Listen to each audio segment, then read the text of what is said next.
Over the next couple of months, we are going to be going through the book of Joshua here on Light on the Hill. And I wanted us to get started just right at the very beginning, because this passage we read today, Joshua 1 through 9, actually contains my favorite verse in the whole Bible, which is Joshua 1:5.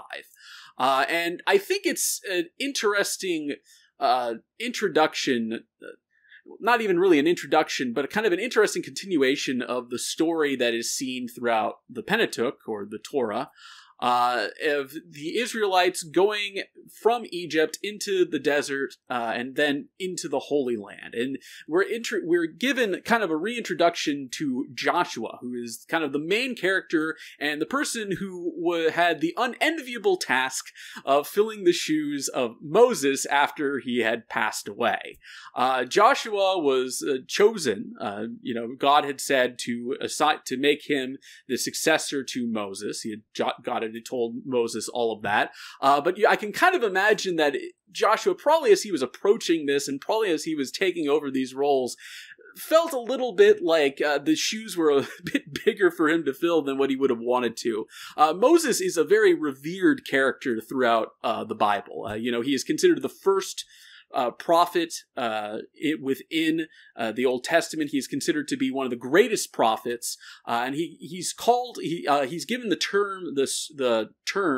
title, the servant of the Lord, and he's called that the most out of any other character in the entirety of the Old Testament. He's called it 14 out of 19 times, if you can believe it.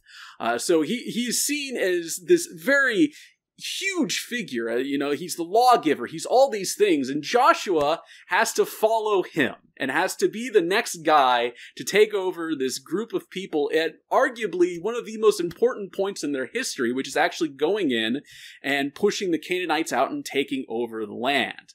And as we'll see, Joshua ends up actually doing very well at this. But initially, I can imagine there probably was a little bit of anxiety there. And I think that is partly why God was talking to him in the way that he was, giving him the commands of what he is supposed to do in terms of leading Israel, but also reassuring him that as long as he keeps his word, as long as he keeps the law, he's going to be successful. And that's really the blueprint.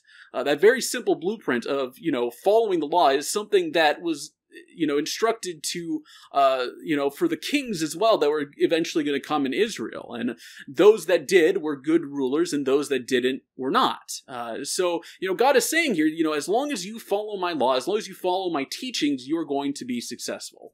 So what does that mean for us? Well, often I don't think we'll find ourselves in the exact shoes of Joshua, where we are having to take over from somebody who is, a true behemoth of a figure.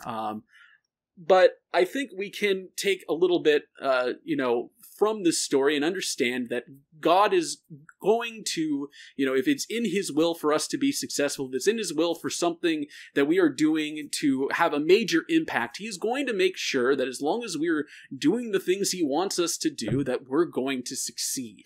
And that is something that can be very reassuring and very, can give you strength in whatever massive task you are facing.